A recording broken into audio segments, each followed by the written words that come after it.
नमस्कार दोस्तों। दोस्तों, आज मैं आपसे एक ऐसी समस्या के बारे में बात करने वाला हूँ, जो लाखों लोगों के जीवन में है, लेकिन लोग इसे खुलकर बताते नहीं।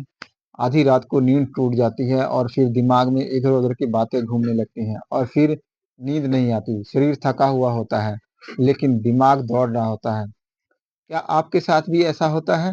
अगर हाँ, तो आज की यह पूरी वीडियो आपके लिए है। दोस्तों, सबसे पहले हम ये जानते हैं कि नींद टूटती क्यों है। सबसे पहले समझो, नींद सिर्फ शरीर की प्रक्रिया नहीं है, नींद एक मानसिक और भावनात्मक स्थिति भी है। हमारा शरीर 90 मिनट के साइकिल्स में सोता है। रात में 3-4 बार हल्की नींद टूटना सामान्य है, लेकिन फ़र्क तब पड़ता है जब नींद टूटे और दिमाग तुरंत सोचने लगे और फिर नींद वापस ना आए। यहाँ समस्या नींद नहीं है, समस्या है दिमाग का ओवर एक्टिव होना। दोस्तों, दिमाग रात में ज़्यादा क्यों सोचता है? क्या आपने कभी सोचा है? दिन में आप काम में लगे रहते हो। जब आप काम में लगे रहते हो तो शरीर थक जाता है। दिन में आप ज़िम्मेवारियाँ निभाते हो, लोगों से मिलते हो, काम करते हो, समस्याएँ जो अपनी हैं वो मन में ही दबा देते हो। लेकिन रात को कोई डिस्टर्बेंस नहीं होता और जो बातें दिन में दिल में दबी होती हैं, वो सब सरफेस पर आ जाती हैं। तो फिर दिमाग कहता है चलो अब हिसाब करते हैं। दोस्तों, यही शुरू होती है ओवर थिंकिंग की कहानी। ओवर थिंकिंग कैसे काम करती है? ओवर थिंकिंग एक हैबिट है।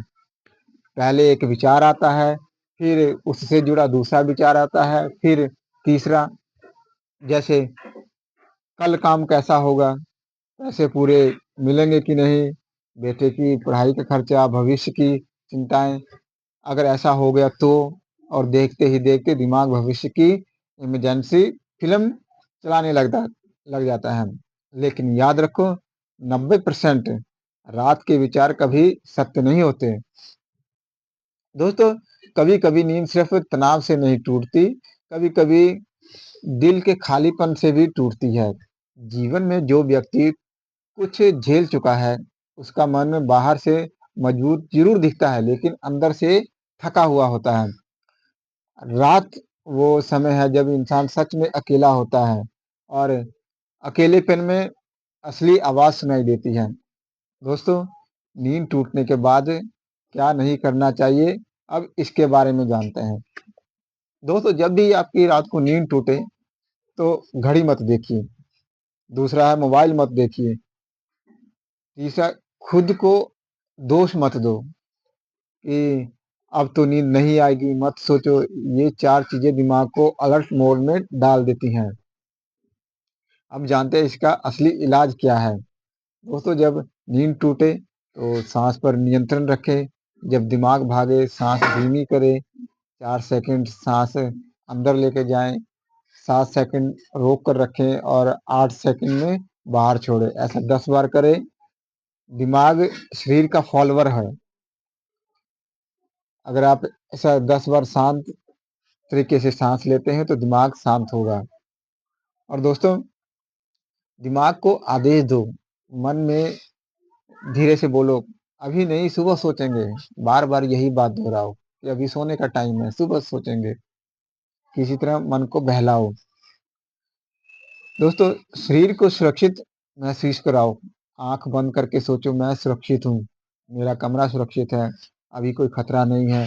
जब दिमाग खतरा महसूस करता है, वो जागता रहता है। दिन में आप क्या सुधार करो? अगर दिन ठीक नहीं तो रात भी ठीक नहीं।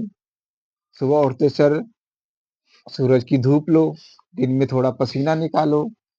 कैफ़ीन जैसे चाय, कॉफ़ी वगैरह इसको कम करो। शाम के बाद भारी चर्चा मत करो। सोने का समय फिक्स रखो। दोस्तों, 10 मिनट का रात का रूटीन बनाओ। मोबाइल से दूरी रखो। हल्की रोशनी में सो। 5 मिनट गहरी सांस लो। 5 मिनट ग्रेजुएट करो। 3 चीज़ें